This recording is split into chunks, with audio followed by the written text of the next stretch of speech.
Hi, everyone. Welcome back to another episode of the SOULKATION podcast. I am your host, Logan Renee. This podcast is all about how do you create consistent freedom, purpose, peace, and self-love in your daily life. And what does that look like consistently? Today, we're going to talk about the 3 ways to value yourself right now.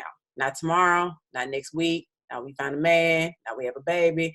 Now we get to say these right now. How do you start valuing yourself right now? So this is what valuable means to me.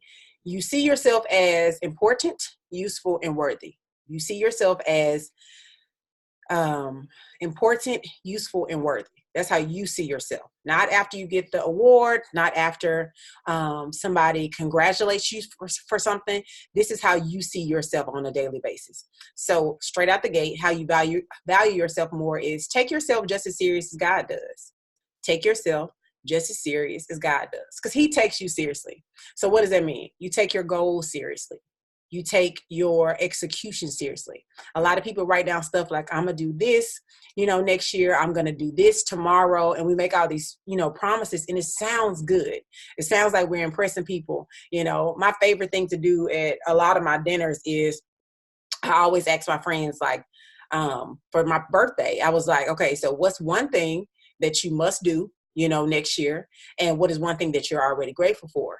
And of course, everybody shares, what they're going to do, but it's really, really about the execution of it, and I love when everybody was like, this is how I'm going to do it. It has to have a plan, and it also has to be executed, but take your career and your business just as serious. If you have a business idea, if you have a book that you want to publish, or a journal that you want to publish, or you want to start an organization in your town, or you want to restart something that diminished, if you want to do a Bible study group with your friends, take that serious. It was your idea. It was placed on your heart, and it may be you. It probably won't be executed unless it's done by you. Some stuff in my life, I'm like, man, I really don't feel like doing it.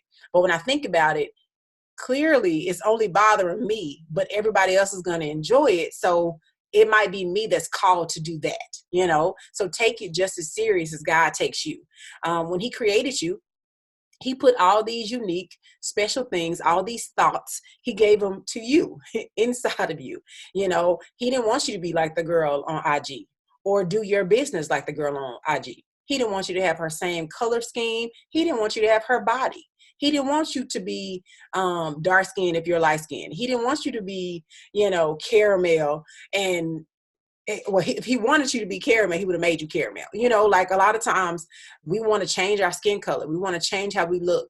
I make jokes all the time about, people's hair. And I was like, why are you so offended? Like, the girl got a good curl pattern. Just let the girl have a good curl pattern, but she don't got the flip tips, So everybody has their own unique purpose. It doesn't have to be I don't have this, she has that. It doesn't have to be that. He didn't want you to have that. He didn't want me to have that. He gave us unique and special things that makes us us, and this is what I've learned about God. Everything that he did in you, he has done for you because he takes you serious. He takes your skin color serious, how your nose looks serious. He takes your purpose serious. He takes you serious because he cares about you. He handcrafted every single thing on your face, your hands, the size that they are, your feet, your kneecaps. Child, he shaped your kneecaps. Everything that he did in you, he took serious. And he didn't say that you weren't enough. He didn't say like, well, I really want her to be like her sister, or I really want her to be like her sorority sisters. No, he wanted you to be you for a reason. That's number 1. Value yourself by taking yourself just as serious as God takes you. Number 2, whenever you feel fearful, uncertain, doubtful, be grateful, because those are the things that force creativity to break through. Whenever you're afraid, whenever you're uncertain, whenever you're full of doubt, it's okay. Because in those moments, creativity has no choice but to push through, and it doesn't seem like it at the time, but there's always an opportunity tucked inside of our fear, because that's where we learn and that's where we grow. Creativity always seems to show up when our backs are against the wall, always. And that's because pressure makes us think outside the box. Think about our parents. They weren't seamstresses, they weren't doctors, they weren't chefs. Most of them could cook though, child. But they weren't licensed therapists, they weren't doctors, but they made it work. They gave us everything we needed. Most of our parents made sure like there was no lack, even if there was lack. They didn't want you to feel like you didn't have when other kids had. Like you could tell our parents went out the way, and it's because their backs were against the wall. So the lesson is there is value in our fears. There's value in us being uncertain. There is value in our doubts, because it forces creativity to push all the way through. I'm pretty sure a lot of the brands that we love and the things that we spend our money on every single day, it was a pressured environment, and somebody just came up with that idea because either they were tired of not having money or not having help. Perfect example. I have a friend that started a co-working space in Baltimore for mompreneurs. She was like, there are so many women that have so many great ideas and businesses that they just need help. Somebody to watch their kid for a couple hours in a safe environment for them to put their dreams on paper. And she came up with the co-working space for them to come in, work on their business, and have their kids there in a safe environment. When that pressure's coming on, baby, let that creativity go ahead and come through. And that's how you value yourself, which I'm going to talk about in the next one, is really valuing what you think, your perspective, your heart, your dreams, the things that come alive. Like I said, it's coming to you because you're supposed to execute it. So number 3 is value your perspective. Value how you think about things. It's sad because we value other people's perspective more than we value our own. What people say, like we'll change our opinion as soon as somebody says something. Like, I think I look good in purple. No, purple really ain't your color. So you start wearing purple. If you like it, then you like it. I actually had a group chat the other day, and I was like, I don't like wearing brown. Brown literally blends in with me. And I remember I was a little kid at the pool, child, and my mom got me a brown swimsuit. I don't know why. And all the boys like, she naked. She don't got no clothes on. Ever since then, I feel like I was scarred from wearing brown, but it literally just blends in with my skin because I'm truly brown. So I just don't like that color on me. I can wear other colors, but, one of my friends was like, oh, I love brown. And she's lighter. She's much lighter. And it looks really good on her. But she didn't change her opinion. All of us was like, nah, brown not a cute color. But she didn't change her opinion on liking the color. And that's how we should be. Keep your perspective. Keep what you like. You don't have to accept or receive everything somebody says. Even people that you respect. I have been to conference after conference, seminar after seminar. I listen to coaches all the time. And some of the stuff I agree with, some of the stuff I don't. But I don't take that on as my belief just because it's somebody of influence or somebody that is popular. Just because you look up to that person doesn't mean you have to take on how they think about every single thing. You can learn from people and still keep your own perspective. I remember I interviewed Therese Skelly, and I was so happy to hear that her boyfriend have totally different opinions on politics. And I know when we get in relationships, we just take on the identity and the perspective of whoever we date. I'm only saying that from experience, champ. Okay. We just start, oh yeah, I agree with that, when really you don't. It's okay to be honest and to have your own mind. Most men love when a woman has her own mind.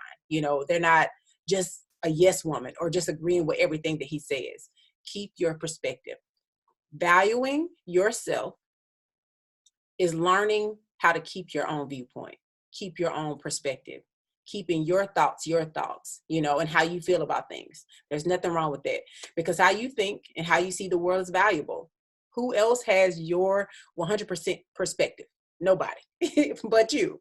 How you see it, how you want to do stuff, nobody's ever going to do it that way. So why not show up being your full self? All right, let's do a quick recap, and I'm going to give you all a resource. Number 1, I said to take yourself just as serious as God does. Your goals, your execution, every single thing about you is unique. He didn't want to change anything. So take yourself just as serious as God does. Whenever you're feeling afraid, you like, I don't know what to do. Like, I sincerely don't know what to do. It's okay. In that moment, that's where creativity has to show up. that's when your back up is against the wall and you start thinking out of the box, start coming up with all type of creative stuff that you probably never would have thought of had you not had that pressure. And lastly, value your perspective. Value how you see the world, how you see things. Your opinion matters. Your thoughts matter. Your perspective matters. So keep your perspective. The resource for this podcast is a book called Uninvited by Lisa. Child, I will scar her name. So when you just type in Lysa, it's not spelled the other way of Lisa. But the book is called Uninvited. Love this book. You really, in this book, you'll learn your voice. You'll get back to you. Or if you never felt like you knew you, you'll learn you in this book. It's an amazing book, but it's called Uninvited, and it's by Lisa, and it starts with a T. I'm not going to mess up this woman's name, okay? Thanks so much for tuning in to the SOULKATION podcast. Make sure you rate this show 5 stars. I want to get this episode as well as this podcast in the ears and the homes of as many women as possible. The podcast is about me sharing my heart and us learning and growing together and creating more freedom, purpose, peace, and self-love. And that's what I just want to push that out into the world, because that's how I really think we should feel about ourselves and how we should think about ourselves. So make sure you rate the show, leave a comment, or even just email me and let me know of a topic that you want to hear at logan@loganrenee.com. Also, if you feel like you're lacking in a business plan or business strategy, or even just lacking in self-confidence, I would love to get on a consultation call with you. Just click on the link in the show notes, or if you're on YouTube, click in the description section and you will find all the information to get to me. Thank you all so much for tuning in. It's always a pleasure, and I'll see you all on the next episode of the SOULKATION podcast. Have a good one.